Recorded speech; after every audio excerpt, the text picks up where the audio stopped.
We start tonight with some breaking news. Gonzaga announcing it will now require proof of vaccination or negative COVID test to attend any of its sporting events. Good evening and thank you for joining us for Krempton News at 10 tonight. I'm Mark Hanrahan. This new policy goes into effect on September 25th at Gonzaga women's soccer game against University of Nebraska Omaha. Those who opt for the COVID test route will need to take one within 72 hours of the event. This will also apply to both indoor and outdoor events. Also new tonight, the Washington State Department of Health confirming that it plans to open 2 COVID-19 testing sites in Spokane, and these are 2 of the sites it's considering: Spokane Community College and Spokane Valley Community College. The Department of Health, the Spokane Regional Health District, and the Discovery Health will be reviewing the sites this week. Here's KREM 2's Ian Smay with the latest tonight. The Washington State Department of Health is planning on setting up 2 COVID-19 testing sites in Spokane due to the current surge in coronavirus cases. The sites will be ran in partnership with Seattle-based Discovery Health, and 2 of the sites currently being scouted are at Spokane's 2 community colleges. This comes after the Spokane Regional Health District had indicated to the Washington COVID-19 response team that they wanted to set up a drive-through community testing site. It's unclear if these sites will be drive-through or walk-in. 2 of the sites being considered are Spokane Community College and Spokane Falls Community College. Discovery Health also runs testing sites at Seattle's Tacoma International Airport and the Fisherman's Terminal in Seattle. It is unclear if tests at the Spokane site will cost money, but tests at Discovery's Seattle area sites do come with a fee. Spokane previously had a mass testing site at the Spokane Arena that opened on December 6th. That was opened by Chaz Health before eventually being closed as the arena was turned into a mass vaccination site in February. The vaccine clinic at the arena closed in June. Discovery Health also told us earlier today that they will be bringing some staff from their Seattle area locations to work at the sites here in Spokane, but they will also be hiring locally for these sites. Daniel Pulse with Discovery Health said that the sites will be open in about 3 weeks. Reporting in Spokane, Ian Smay, KREM 2 News. Meantime, Washington hospital leaders say the current COVID spike is putting more pressure than ever on the local healthcare system. And because hospitalizations are still high, non-emergency surgeries continue to be canceled. Providence Chief Medical Officer Dr. Dan Getz said some of those canceled surgeries were for cancer patients or those awaiting spinal surgery, and pushing them back, he said, only adds to the time that people are in pain. While Washington hospitals are not in crisis standards of care like in Idaho, Getz said the strain feels like a crisis. We're very, very busy. Although we've seen a little bit of a plateau in our COVID admissions over the weekend, we're still at our all-time highs since the start of this pandemic. Health leaders said although hospitalizations are down across the state compared to last week, they also said the death rate is rising, and that's part of the reason we are seeing a drop in hospitalizations. Pfizer announcing today its COVID-19 vaccine appears to be safe and effective for children ages 5 to 11. While the data still needs to be submitted to the FDA, this could be a big step toward making the vaccine available to that age group. So what does this mean for a vaccine manufacturer to submit this type of data to the FDA? Well, manufacturers put their vaccines through multiple phases of trials to gather data to show federal regulators. After receiving emergency use authorization, those studies can also expand to include real-world data. The FDA's Vaccine and Related Biological Products Advisory Committee will review the information for the FDA to approve. Likewise, an independent committee will also review the safety and efficacy information for the CDC to issue the guidance on how that vaccine can be given. Once it goes through both the FDA and the CDC, then it can be given to the public. While kids do have a much lower rate of infection and severity in general of disease, one doctor is passionate about his grandchildren getting the vaccine. I have elementary kids as my grandchildren. They fit. I have 4 of them in this age range. I'm going to recommend that they get vaccinated. Experts say emergency approval from the FDA could come as soon as Halloween. Tonight, Othello High School announced it will transition to online learning through the end of the month. According to the school's website, there was a high number of COVID-19 cases, more than 200 students now in quarantine.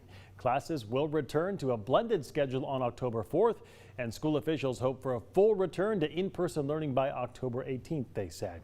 New tonight, several Canadian news outlets are reporting that Prime Minister Justin Trudeau will win the Canadian election. Trudeau faced off against Conservative rival Erin O'Toole. Although the results are not finalized, Trudeau leads 155 seats out of 338. To win, a party must meet 170 seats. Crime scene tape is now around the family home of a Florida man whose fiance's body may have been discovered in Wyoming yesterday. 23-year-old Brian Laundrie is now a person of interest in Gabby Petito's death. Law enforcement towed Brian's car from his parents' home this afternoon. Shortly before, at least a dozen police officers and FBI agents raided the home. Over the weekend, Laundrie's parents told police they had not seen their son since Tuesday, and they suspected he was in a nearby wilderness area. Police scoured the 24,000-acre preserve for him, but this morning they said they've exhausted their search. He was back here in this community for 10 days before she was reported missing. It's a lot of time for somebody to kind of get their act together. We certainly think Brian has some explaining to do. Meanwhile, Gabby's family is asking for privacy as authorities work to confirm it was her remains that were found in Grand Teton. The nationwide attention in the Gabby Petito case has renewed calls from activists to also remember the missing and murdered Indigenous women from all over the country. Mary Johnson, also known as Mary Davis, went missing last November. Her family put up billboards with her picture in hopes of finding answers. Police say she was on the way to a friend's home on the Tulalip Reservation and never arrived. The FBA now offering a $10,000 reward for anyone with any information about her location or her disappearance.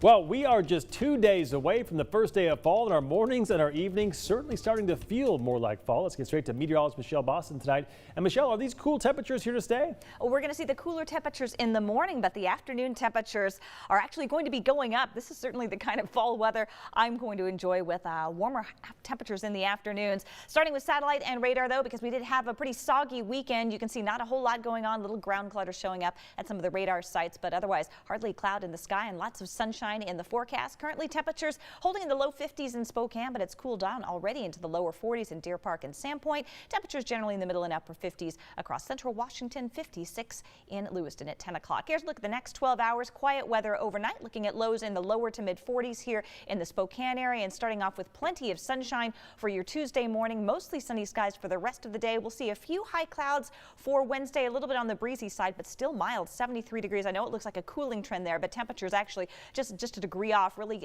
consistent for the next 3 days. Highs in the 70s all week. All right, Michelle, thank you very much.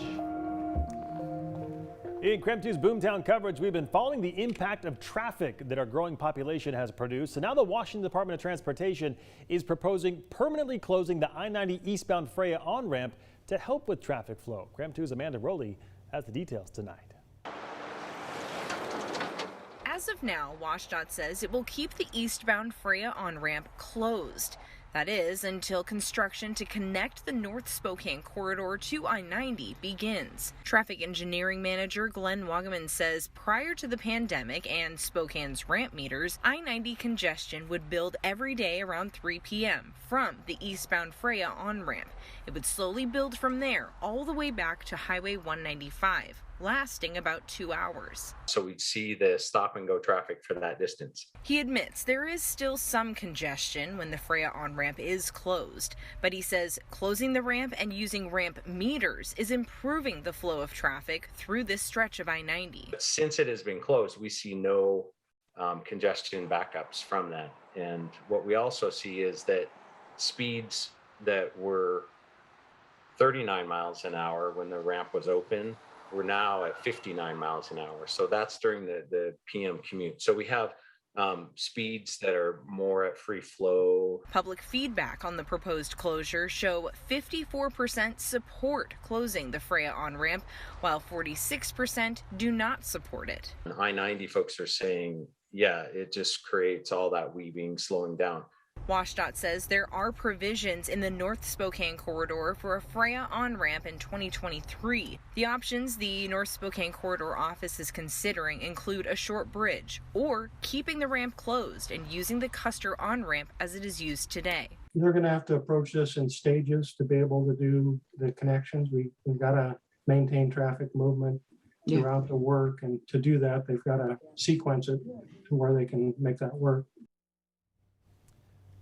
That was Amanda Rowley reporting. We'll keep you posted on that one. In the meantime, still ahead tonight, a family's summer vacation ended in tragedy last summer. Now they're suing the winery where their daughter died. Next, her parents explain why they believe a simple warning could have saved their daughter. Plus, WSU head coach Nick Rolovich talks about the lessons he hopes the team learned in recent losses as they prepare for Utah coming up this weekend.